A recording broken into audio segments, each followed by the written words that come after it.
Under the Radar, bringing movies and people together, one frame at a time.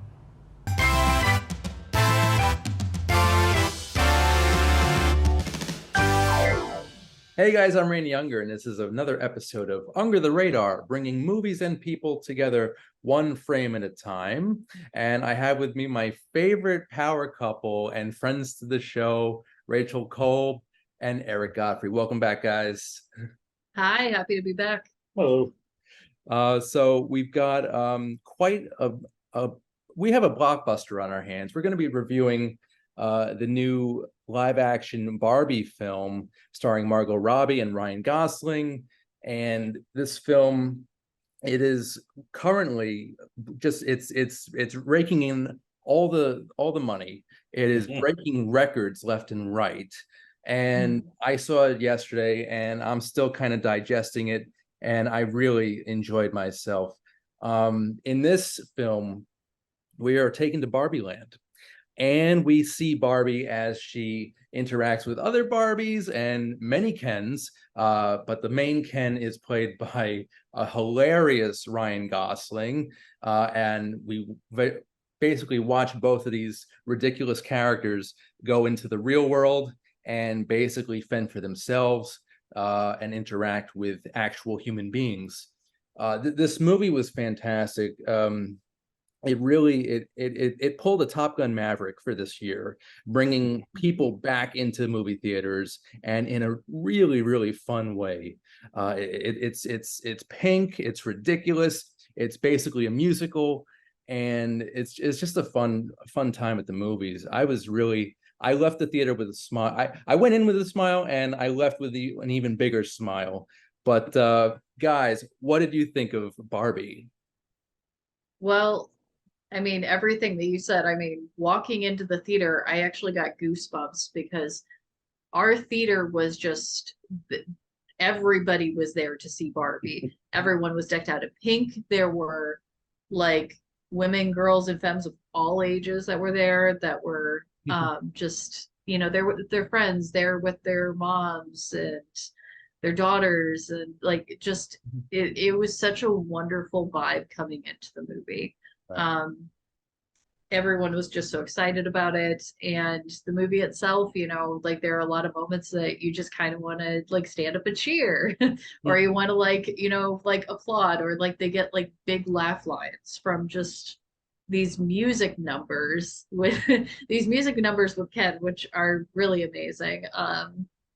Greta Gerwig, just she stepped up her game again with this movie. The production design of it, the influences, the cinematic influences.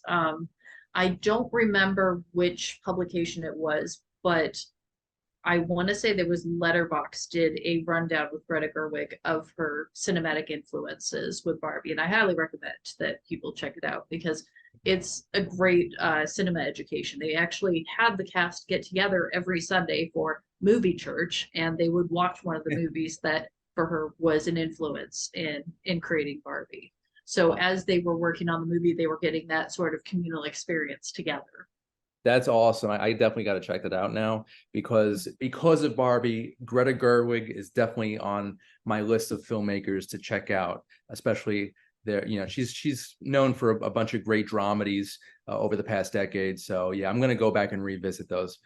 Yeah, Little Women definitely. Like I feel like Little Women and Barbie are like that would make a perfect double feature. I like it. Particularly like I feel like you could mash up America Ferrera's speech from Barbie with Saoirse Ronan's women feel speech from Little Women.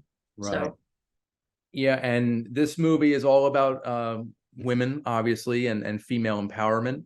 And the monologue that you just mentioned was I don't without giving too much away, it was just fantastic. It was like I think that was probably the best part of the movie. But yeah. we'll let viewers decide that. Actually, before we go any further, I wanted to mention that this is the first part of Barbenheimer.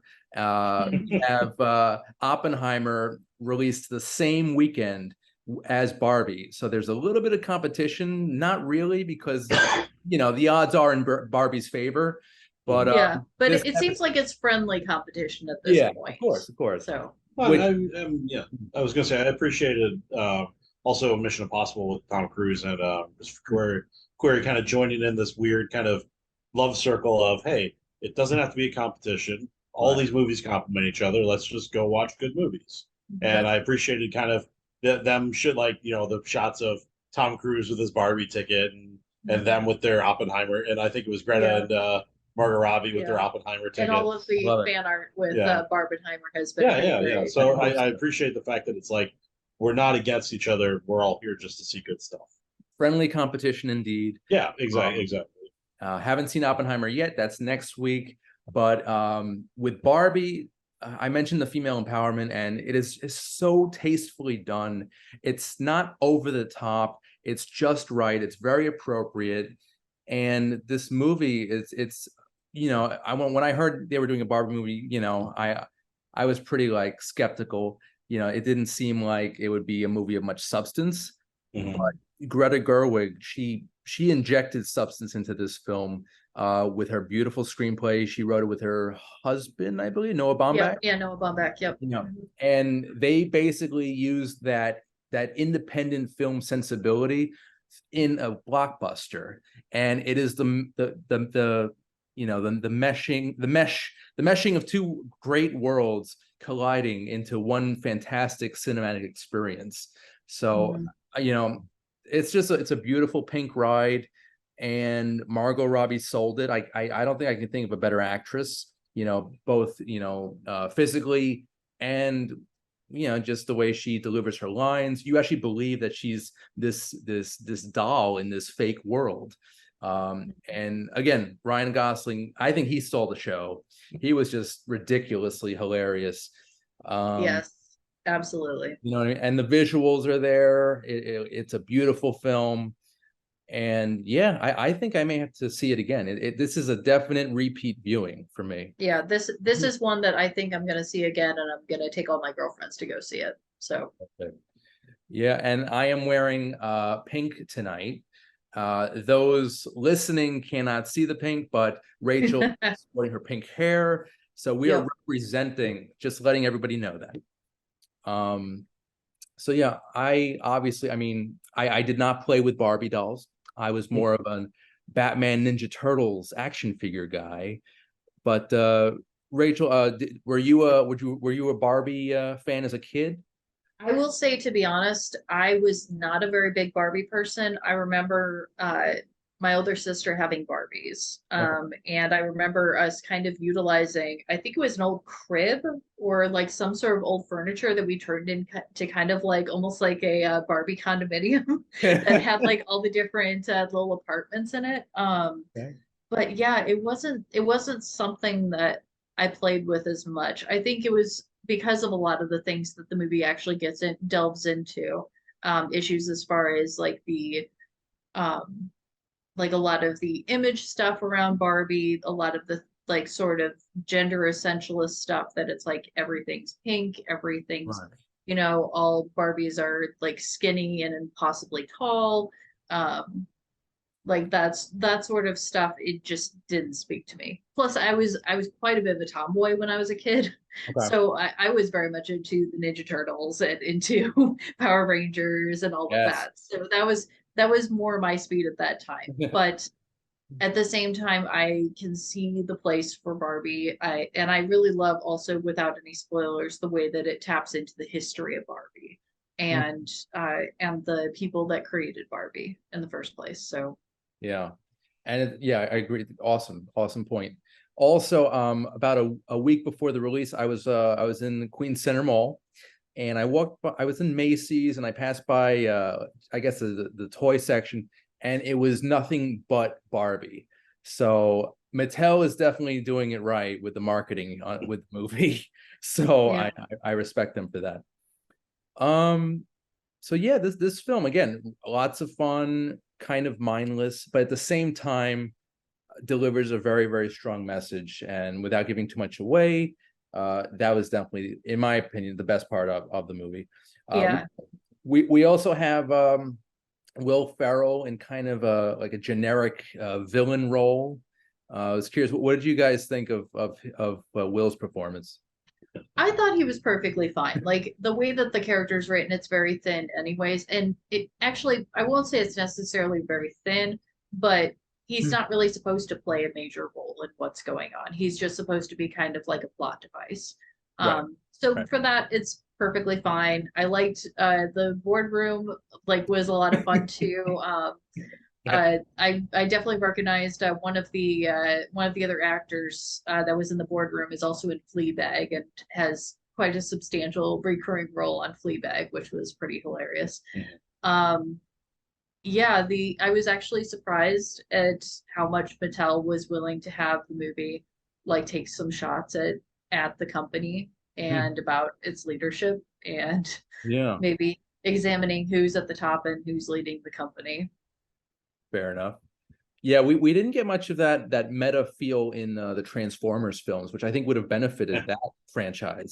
This was much closer to something like, say, the Lego Movie, which Right. I thought it was interesting that Farrell's in both of those as Right. well. So Yeah, yeah, he kind of just gravitates towards that's those silly toy adaptations, which I didn't think was yeah, a thing until now. Um, so guys, I wanted to just segue into our retro review, which is going to be 1987's Mannequin, about another beautiful female doll who becomes real and is kind of just navigating real life and falls in love in the process. It's weird. That movie, yeah, that it's ridiculous to say this, but Mannequin's a little more grounded. It's a grounded film, I mean, compared to I this. don't As know. grounded as a Egyptian woman traveling through time as a Yeah, mannequin can be. It's I more feel like plausible.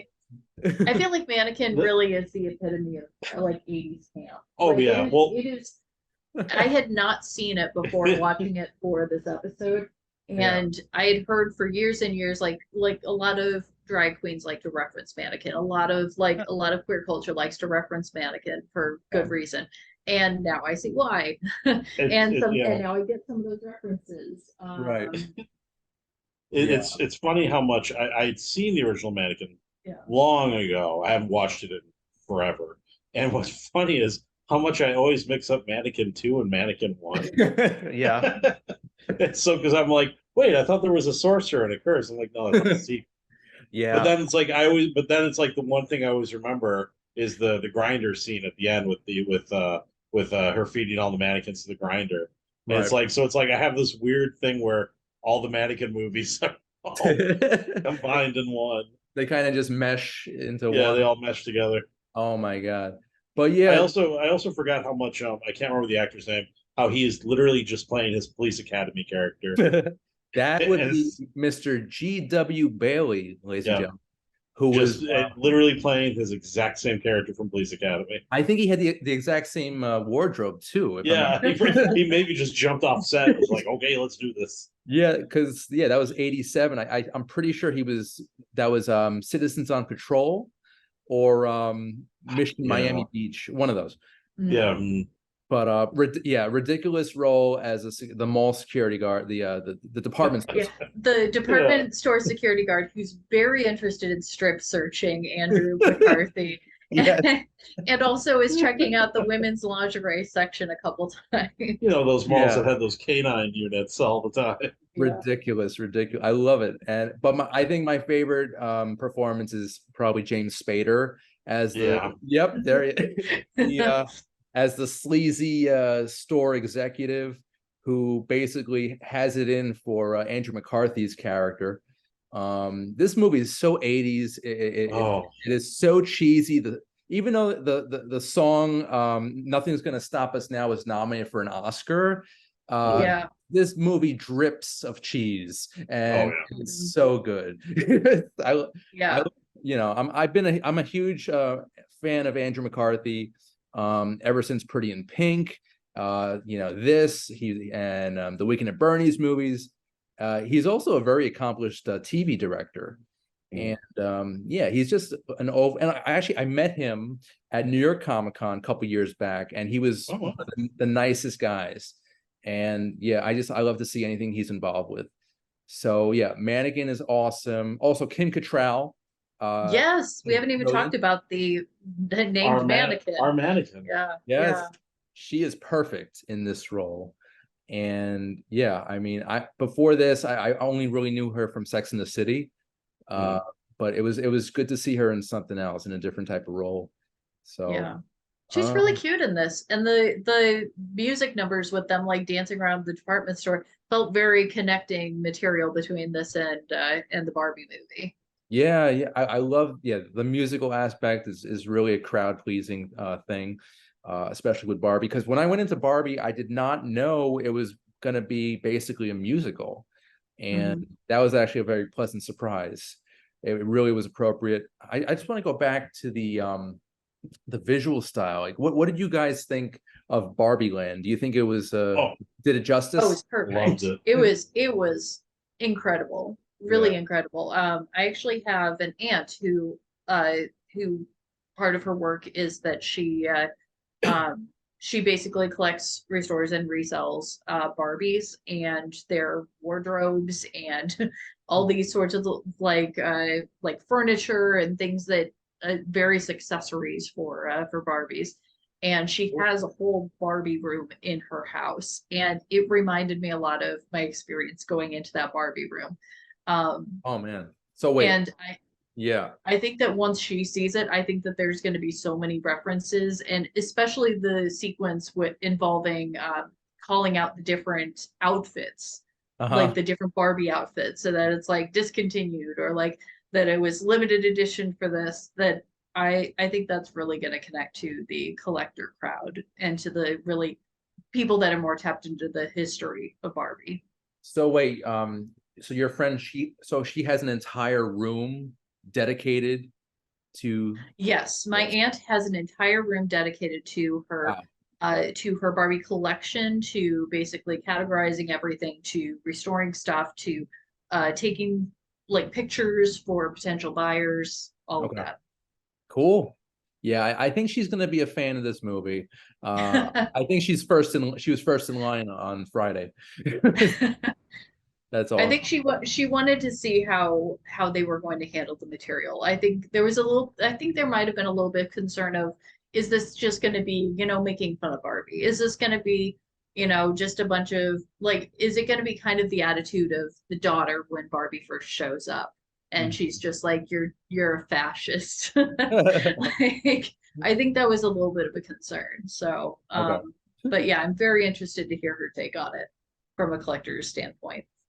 I would have liked to have seen more interaction between Barbie and Ken and the real world. Like, they passed, there's a scene where they pass by, they're on the Venice beach, and they pass by what looks like kind of a gang. And they didn't really go that far into that dynamic of, I mean, I wanted to see more of that, her interaction with the real world. Trying to think. Well, I could have watched way more of even just all the other Barbies and Kens Yeah. in Barbie Land. The cast is so packed for it that Mhm. I mean everybody doesn't get the amount of screen time that you would hope from any one of these actors. Like you would, but they all do amazing with what they have. Yeah, and I just want to read off some of the supporting cast. So you mentioned America Ferrera, she's fantastic. We also get a great performance from Kate McKinnon. Uh, Mhm. Yes. Michael Cera is hilarious in a very random role as Alan, I think it was. Yes. Definitely Ken's friend Alan. and Yeah. Simu Liu Yeah, from and Shang-Chi was and fantastic. Oscar-winning screenwriter Emerald Fennell Yep, as the pregnant Barbie. Midge. Midge, Ah, the pregnant friend. right, right. But we don't talk I about the know at Issa all. Rae was the president. Yeah. Issa Mhm. Rae was president. Yeah. Mhm. And we've got Helen Mirren as the narrator, who is Mhm. perfect. There's And Real Perlman showing up as a surprise. Rhea Perlman Oh was yeah, so sweet. I loved seeing her show up. and she's so good. I ever since Cheers, she's fantastic.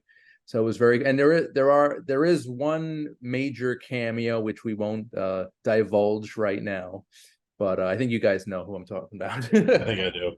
Yeah, but And yeah, we just even had the sex ed reunion Yeah. with our future Doctor Who, Dr. Nagati I can never say his name correctly. Nakuti Gawada Yeah, I think that's it. and Yeah. Emma Mackey. Yeah. Mhm. Okay. So we got our preview of the Doctor to Yeah. come this later this year. Very nice. And I know you guys are fans of that show. Big fans. Oh yeah. Well, I'm very much looking forward to him taking over the TARDIS. Sounds good. So again, I love the fact that this movie has brought people back into the theater. I can't stress it. Like I know you guys are huge fans of Top Gun Maverick. See, Yeah. Would you I- rank this about the same or more in terms of I would put it above. I'd put it above? above. Yeah. I think next year at the Oscars, I think there are going to be a number of nominations, and not just production ones. I think that I could see screenplay, I could see this getting nominated, and Yeah. I could see Ryan Gosling getting supporting. I see Just Ken getting up nominated for Best Song, and I'm going to be an advocate for Ryan Gosling for Yeah. Best Supporting Yeah. Actor. Yeah. I think this is a dead ringer for maybe best visual effects, cinematography, Mhm. definitely screenplay. I'm 100% behind you, Rachel, for that. Yeah. And yeah, I just hope, I mean, knowing the Academy, they will probably nominate this for Best Picture, which I don't think is a great idea. It's not a Best Picture candidate, in my opinion, but all the other technical awards, and yeah, I think Gosling too. Yeah, I agree with that one too. I also wanted to mention a second film that might be sort of related, Small Soldiers from 1998. Oh my goodness. Yeah, if we're going Oh, the toys coming to life route, I Yeah, think there was, well, I was gonna say in the 80s and 90s there was a lot of those. There was Right. Indian in the Cupboard, there was yeah, of course, Small Soldiers. I mean Toy Story came out of that era too, Of which of course. um, I'm trying to remember what other toys come to life movies. And in Yeah. Toy Story 3, I believe we were introduced to Ken. I think Yes. Barbie was Because released Barbie was in two. too. Yeah. Right, Because right. when they go to the toy store, Yeah, they go that's when they to meet Barbie. they go to Al's Toy Barn Yep. and they meet Barbie, and tour guide Barbie drives them around the store. And then, her, but Ken shows up as part of Lotso's gang yeah, in Right. Toy Story because he's 3, like one of Lotso's enforcers. which we got Michael Keaton Ken, who was fantastic. Perfect. Can't think of a better actor to voice Ken. But again, Ryan Gosling did a very, very good job. Mhm.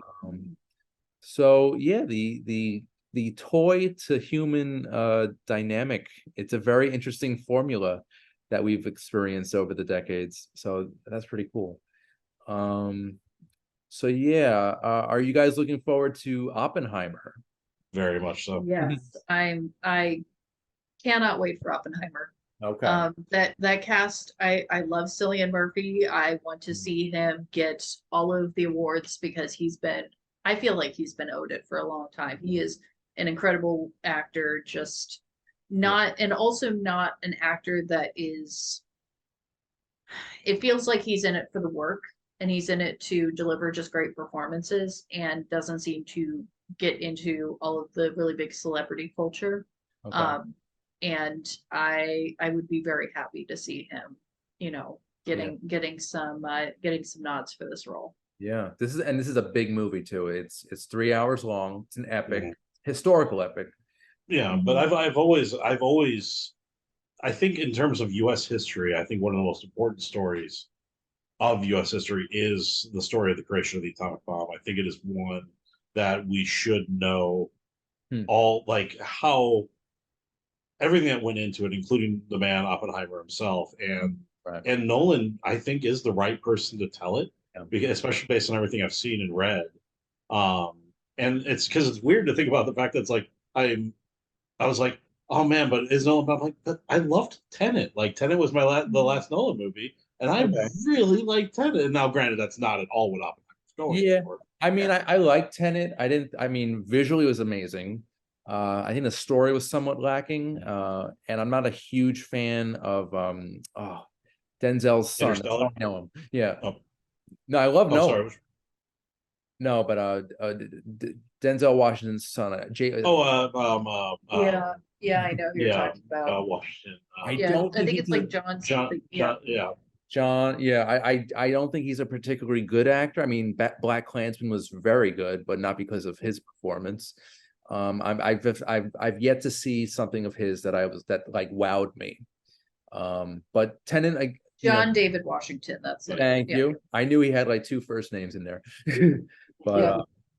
but yeah, we're definitely looking forward to Oppenheimer for next week.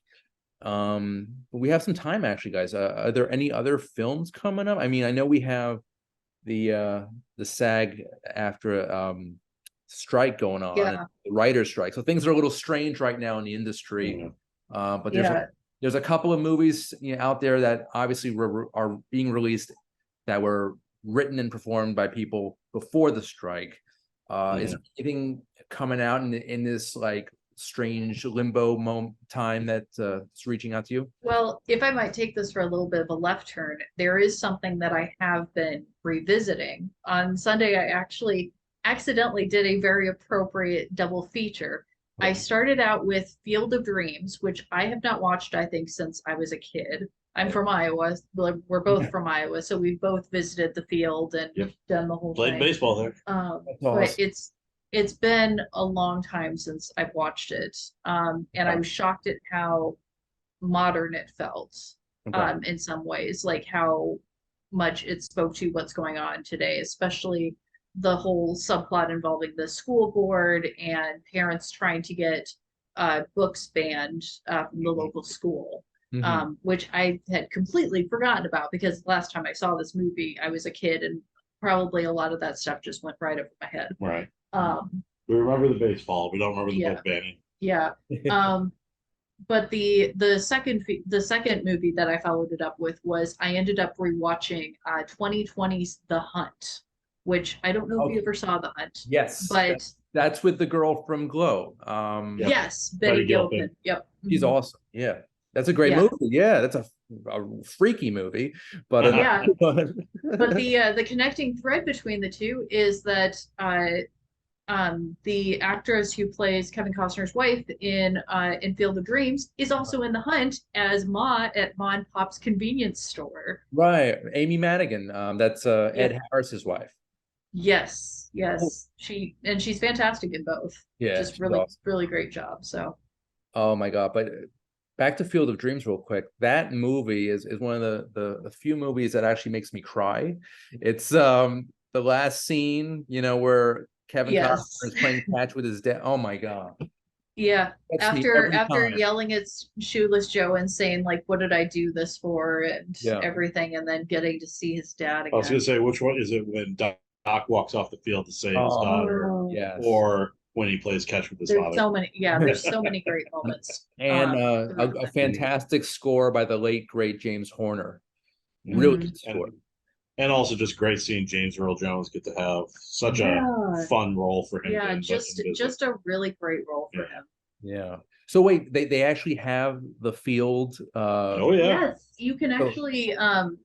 What's nice is for the past couple of years, Costner and them they've done Field of Dreams games out there where they've done dream games out there. Yeah, because they've been trying to make sure to keep the field preserved. Because they did one actually during the pandemic when they were first starting to have in-person events again, because it was outdoors, so they were able to do it, I guess. Wow. And they've kind of used it as a way to generate interest in the field again and to get people watching baseball again. And they should do screening. Do they do screenings there too? Or I think they do normally do regular events out there, but I think this was the first one where they did national attention. Because I remember there was a really great, if you go, I know it's on YouTube, they did shots of all the players on the two teams coming out of the cornfield to go take their positions. Yeah. So it was very cool to like actually see them all coming out of the cornfield, all taking up to play the game. Oh, they actually came out. I was picturing. Yeah, they actually had them positioned so they would come out of the cornfield. Yeah, I was just picturing like a hologram type of situation. Yeah. No. Yeah, it was like film editing, like they'd walk in and have walk in, but it was still just really cool seeing the players all come out. I love it. Where in Iowa is that? I might have to go. I want it's like, is it Dyersville? I think you're right. I think it's near Dyersville. You're right. Yeah, I think so. Because they always used. Yeah, I think it is because Dyersville had the Ertl factory, which we'd also go visit to get little Ertl models whenever we'd go travel out there. I love it. The Field of Dreams experience. It's Yeah, so because Yeah. when my family and I went out there, it was like you'd always have a handful of people out there. You just go out there and just hit some balls and have a picnic out there. Yeah, and perfect. confirmed it is a few miles outside of Dyersville, Yeah. Iowa. So So Dyersville. we just go out there for the day and have a picnic and play baseball, and Do it. Let's do an under the radar field trip. I think Field trip yeah, to field trip to Iowa. field the trip Field to of the Field of Dreams. Dreams. Perfect. Yeah.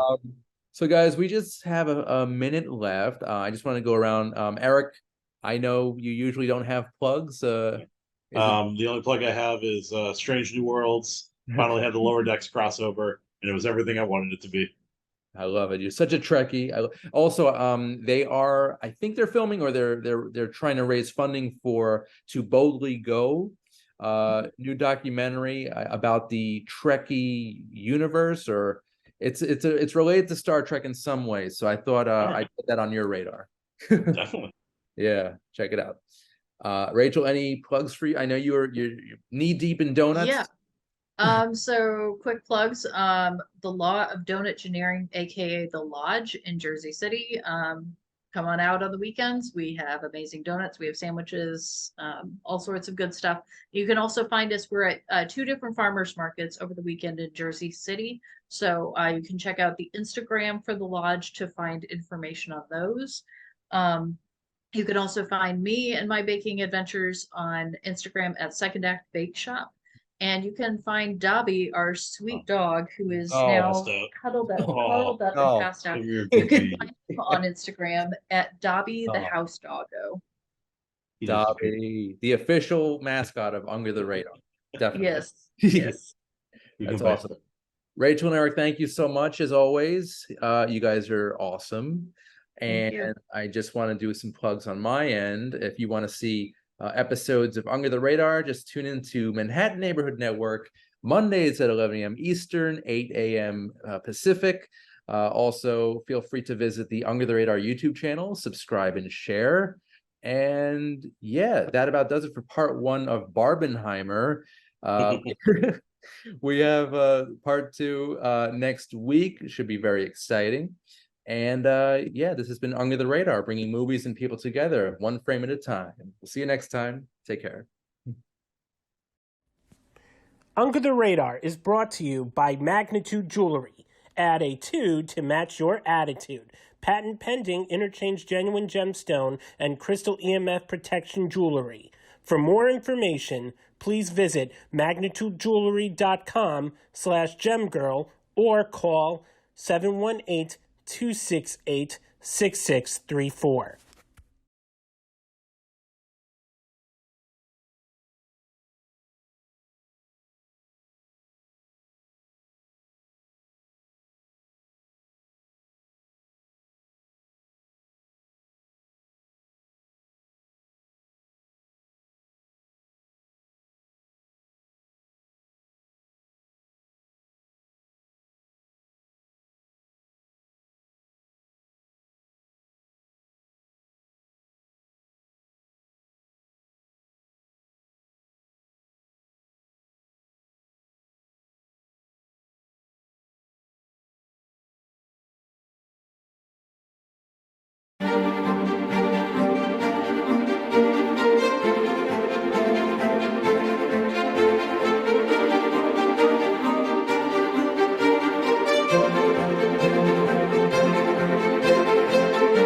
Randy, under the radar. Hi, How are Randy. you? Nice to meet you. You too.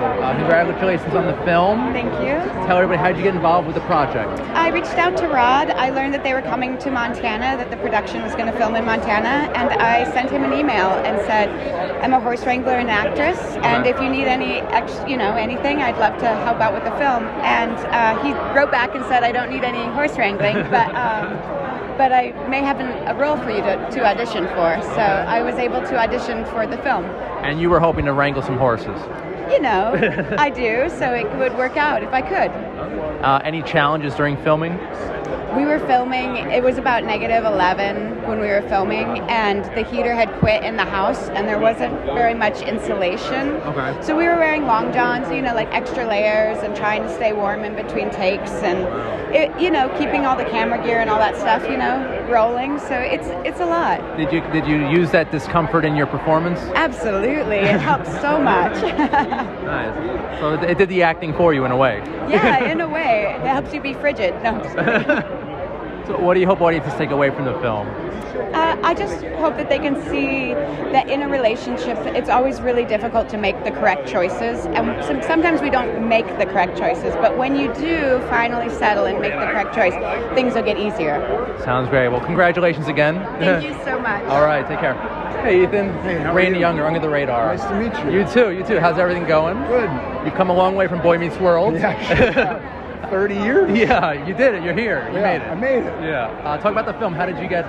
What attracted you to the project? I feel like for a long time we've had a lack of real good indie movies,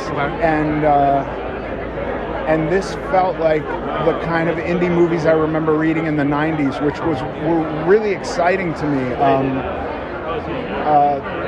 I started acting in the 90s, and it just felt like an amazing time for cinema. I feel like the 70s were incredible, the 80s were not as incredible, and then the 90s were dope again, and then they've been Ride the wave. and then it's been all about TV since then. And so it was like interesting to see a movie that kind of was very cinematic and had an interesting story and was character driven and story driven. It was very fun. Would you compare it to other films, or is it in a league of its own? It's in a league of its own, but like when I read the script, I remember thinking about like Reservoir Dogs and Things to Do in Denver When You're Dead and Boondock Saints, and not that those movies necessarily all came out to be the most incredible, but the scripts had a grit to them that you don't really see anymore. And you've done a ton of comedies, so it must be a nice venture, a departure rather, to tackle such a role. What were some challenges for your character? I played a guy named Slim, and I'm very still and stoic, and I feel like I rely heavily on mannerisms and my eyebrows to communicate, and I couldn't do any of that. He was just very still, which was fun. Okay. And another movie you did that I absolutely love, and not a lot of people love, but Evolution. Yeah. What were some of your memories on that film? I remember, I have this thought a lot. I really, really like doing that movie. I love Ivan Reitman. Like, he's a hero of mine. And he yelled a lot. And I thought when he would yell, I thought he should be yelling. Okay. and I got sad recently because I thought people probably aren't allowed to yell anymore. Yeah, you're very sensitive these days. Yeah. And that made me sad, because like, that energy, Stanley Kubrick today would get pilloried. Right. Ivan Reitman, I don't know, he's probably fine. Okay. But like, I don't know, I miss that kind of energy. You're at work, it doesn't all have to be like nice and peaceful. There can be some stress, like some emotion. Yeah, and not just fake emotion on screen. Like sometimes the director gets pissed and has to yell at you, and that's okay. That motivates the actors to do a better job. Yeah, exactly. That's awesome. Ethan, thank you so much. My pleasure. And if you ever want to come on the show, maybe review some movies or talk some more, sure. Under the Radar. Under the Radar. Thanks a lot, man. Thank you.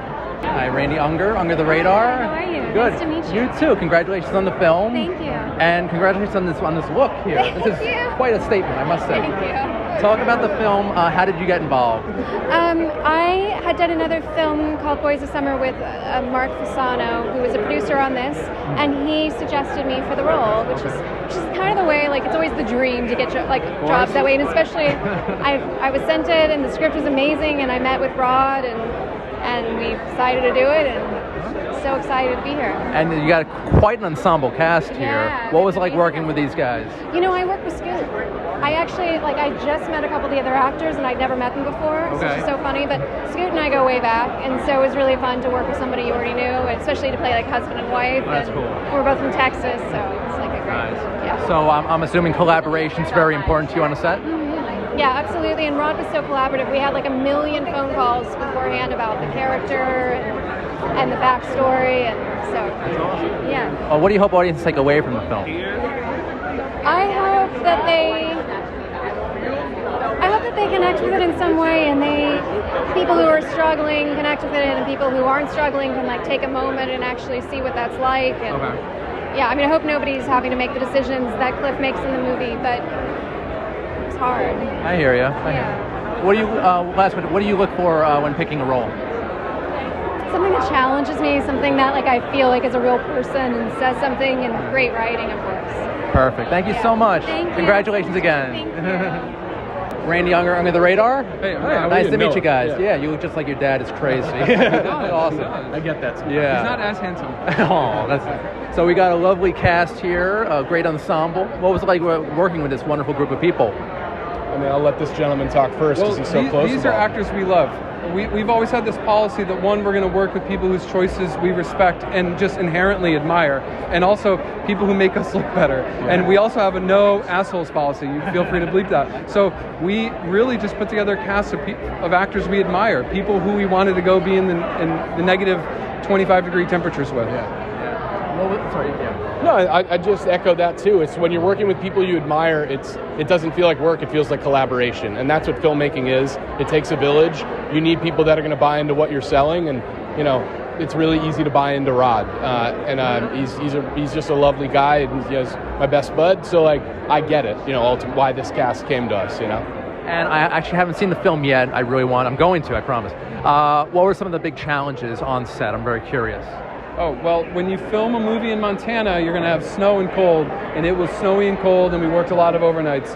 I mean, truthfully, the hardest part about the movie was not even relative to the production experience, but we both have kids. We both have 2 children, and we're away from our family for 3 months, That's hard. And I think that, in the film business, people get, turned into machines, and it's sort of expected that you can't both be grateful and be sad about something at the same time. And I think, it's hard. It's hard to be away from your family. It's hard to do something you love while sacrificing something you love at the same time. It's a give or take. It's like a sacrifice, basically. Yeah, always. How about yourself? Some challenges for you? I mean, when I think about it, I always come back to schedule. We always had this guy under the gun, and because, it's a very meticulously crafted movie. It was, it's shot listed down to a T. Each shot mattered and existed for a reason. So missing anything wasn't really an option. So it was all about schedule, and that can wear on you. But, we made it work, and, I would say no one was ever waiting on Rod. So, and that's a really good quality in a filmmaker. Yeah. Lastly, what do you hope audiences take away from the film?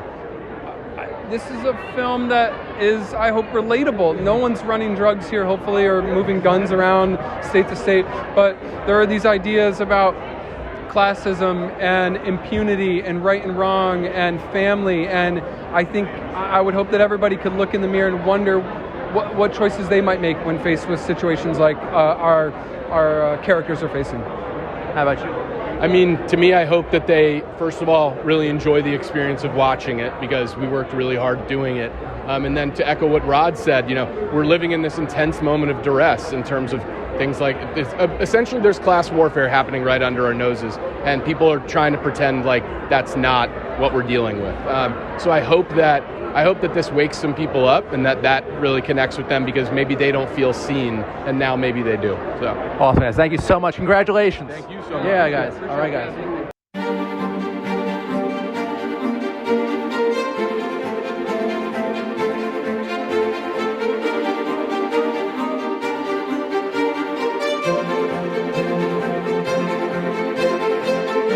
Understand why I love this movie so much. No.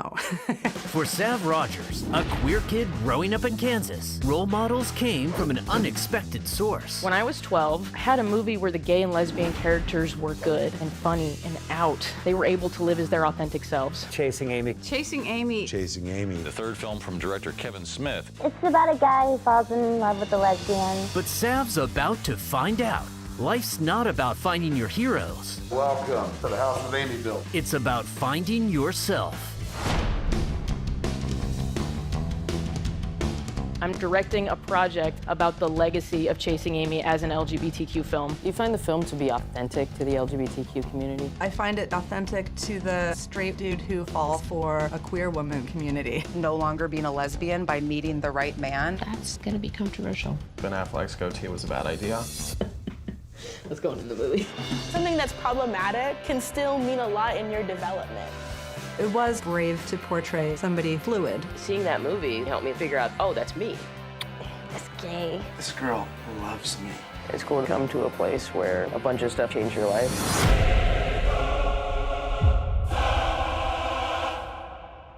All right, let's go.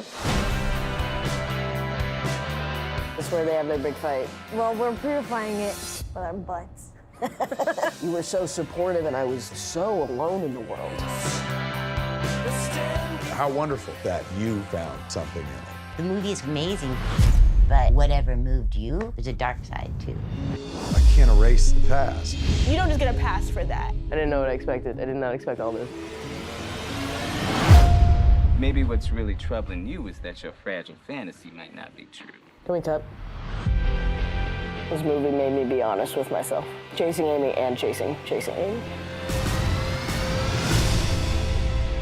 My butt has been where Ben Affleck's butt has been. Basically Ben Affleck. A little shorter. Hey guys, Rand Young here, Under the Radar, here at the Tribeca Festival for the premiere of the new documentary, Chasing Amy. About to interview some of the talent. Here we go. We are so excited to be here at Tribeca Film Festival after all these years working on this film. I mean, for a directorial feature from just such an emerging director to be here and to tell a story about a trans guy coming of age and showing hope. I mean, this guy's just so collaborative, visionary. This will not be the last that people hear of him. I hope so. I hope I see plenty more of his work, and yours, sir. So it's a beautiful film. I was just talking to Sav about it. What were some of those challenges that you faced while during filming? I think one of the biggest challenges was that Sav didn't want to be the center of attention or the protagonist in the film. I just found that out, actually. It's surprising because he's such a natural on camera and he's so charming and endearing, but it was really challenging and amazing to have those conversations about him, about why we were all coming to produce this story, which was because he is the emotional heart and center of why we all care about Chasing Amy in this way. So having those conversations and making sure that he felt comfortable, being on screen in this way and being that vulnerable, and I think that ultimately is why the film is so moving, is because of the vulnerability he's sharing and what he elicits from the people he's talking to. So it originally started, he would be behind the scenes, and then it kind of evolved into him being basically the star of the film. That's a great thing. And that's a credit to his want for collaboration and feedback and notes. This guy wants to hear from the people around him who he surrounds himself with. And so from all of us as producers, there was an encouragement and always then an understanding too of what would make the best story, which credit again to him as a director. He's interested in telling the best story and putting on the director hat, taking off the director hat, the personal, and doing what's best to tell the most effective and moving story while being mindful of the people who are at the center. Now you mentioned collaboration. How important is collaboration to you on a film set?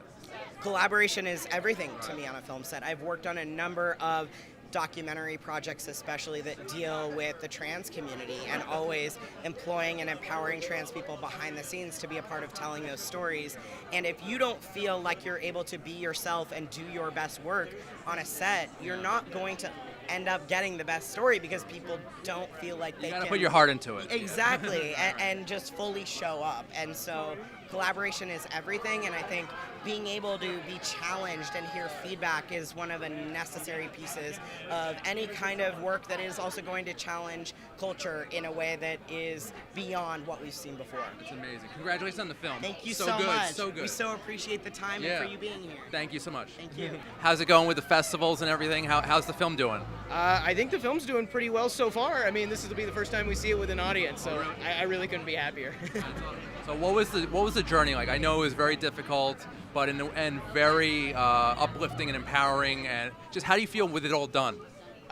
Immense relief that it's all done. I mean, it was a wonderful journey. It was a hard journey. It was life-changing, the entire experience. So I'm just grateful for everybody here who's here to celebrate it and to watch the movie. I can't believe it. I'm excited for you. What were some of the big challenges during filming? I'm curious. I think the biggest challenging as we were finishing the movie was watching cuts of myself on screen. You know, it's hard to balance being the filmmaker and also being the primary participant, especially when you did not want to be the primary participant.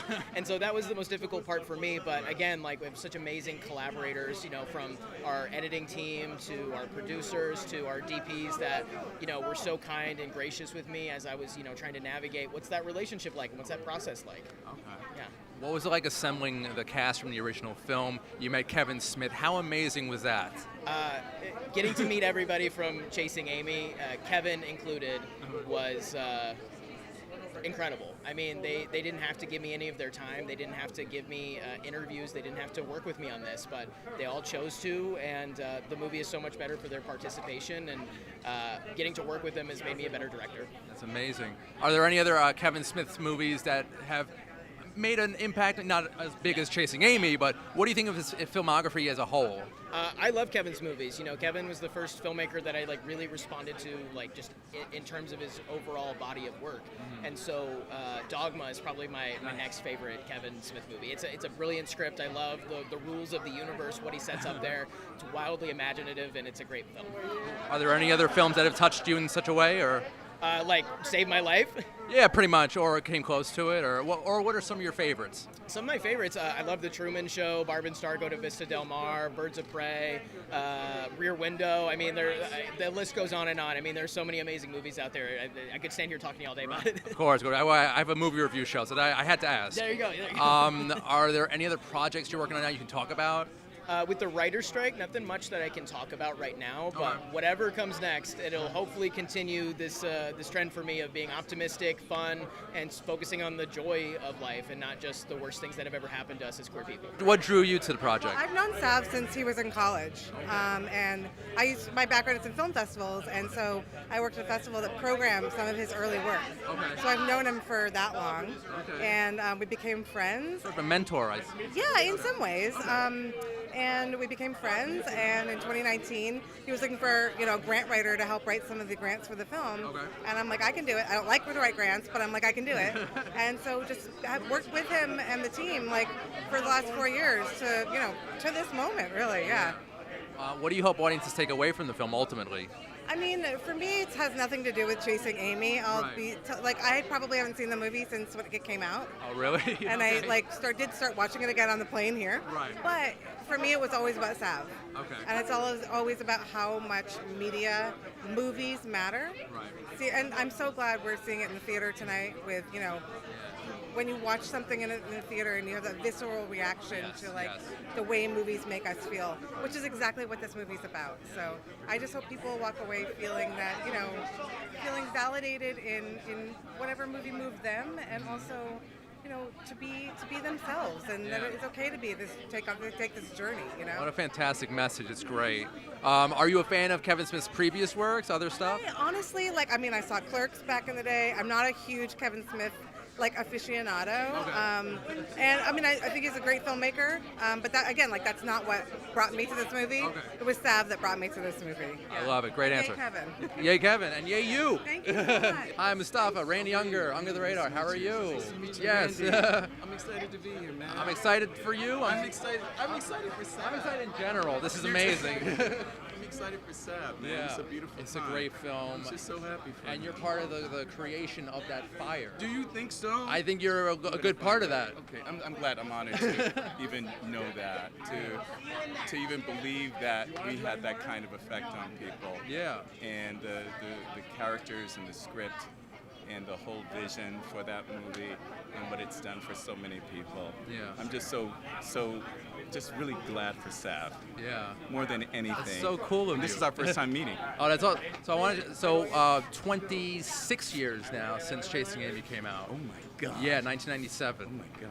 What is it Do like? I look different? No, you look good. You Do I look good. look You the look better. same? You've aged like Exactly, a fine wine, like sir. a fine wine. Yeah. Can yeah. I first? Sorry about that. If you Like want. fine wine. It's fine. Congratulations on everything. How does it feel to look back now on that film? growth, just being able to see yourself grow on celluloid is a very powerful thing in and of itself. Okay. And that character has had such an impact on our culture. Right. And I want to thank Kevin for that. I want to thank him for even hiring me at that time, and knowing that. You were so good in it. Thank you, brother. Good. Thank you. Thank you so much. Thank you. It's a pleasure to meet you. You too, man. We're so excited to be here. It's been an incredible week already, and we're all just totally vibing for the premiere tonight. Very excited for you guys. I actually watched the film last night, and it was really a triumph. So I want to credit you, Sav, and the entire team on a job well done. Thank you. It's been among the most collaborative projects I've ever had. Sav assembled this incredible team of people with disparate expert, takes on things that just really developed a fabric for the whole film. All credit to Sav for putting together such an elaborate team of incredible and talented people. It's been a real joy to work on. I've been with the project for about 3.5 years. The project's been going on for a little closer to 5 total, and it's just such a deeply personal film for Sav, and we're just so happy that we're able to give such a platform for the film. So you obviously saw potential in Sav's vision. What drew you? What was the main driving force? What attracted you to the project? Oh man, that's such a great question. Thank you for asking. I first met Sav in 2018 at a Missouri Film Commission party at the now Gotham, but then IFP week. And we were introduced by the Missouri Film Commissioner, Andrea Sporchik. Thank you, Andrea. I just immediately fell for Sav's idea and vision and energy. And I knew at that moment that Sav was like a moving train, right? And so I had to hop aboard. Yeah. And so it took a little while for things to kind of settle out, but I ended up getting on board, and we ended up finishing the project in post at my production company, Space Station, here in Brooklyn. And the entire year and a half that we were in post, Sav was so involved and so integral to every decision. And then our group of producers, Alex and Leela and Carrie, myself and Sav, it's just so collaborative and just such a joy to work with. We're really I feel like we're on a victory lap right now. That's awesome. And I've definitely, collaboration seems to be the theme tonight, especially with this film. So how important is collaboration on a film set for you? Well, it's very rare, I think, to have the collaboration at the level we've had it. Sav, as a director, does such an incredible job of making sure that everyone feels seen and heard, and that every note is considered. Sav has his own vision, and he's ready to let other people amplify that.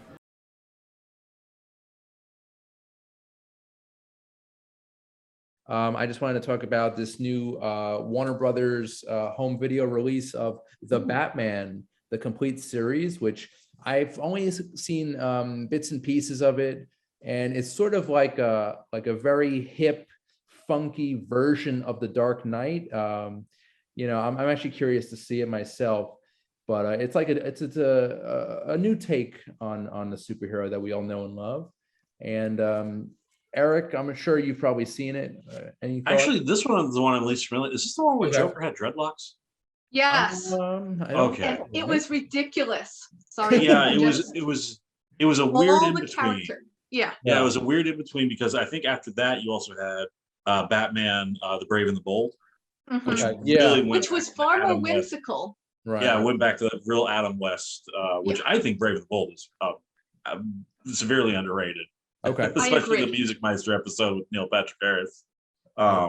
That's cool. Well, maybe you guys can come over and we can do a little watch party. Yeah, because that's probably the most of the Batman animated that I'm the least familiar with. Gotcha. It's got like I gave it enough time of my life. I'd say skip it. It does have an interesting theme song to it. It's kind of a funky, not really your standard Danny Elfman or 1966 version, but yeah, because I think that's when they were trying to go away from, because I think Batman Beyond was done, the animated series, they even got new voice actors. So I think it was they were around really the same time as Justice League Unlimited or Justice League, and they had already finished Batman Beyond and the Zeta Project, and the DCAU was mostly wrapping up. Okay, so yeah, they were really trying to go for a much different vibe with Batman at that time. Nice. Okay, good to know. So yeah, that's out now. It's The Batman, the complete series, out now, home video, Blu-ray, and DVD.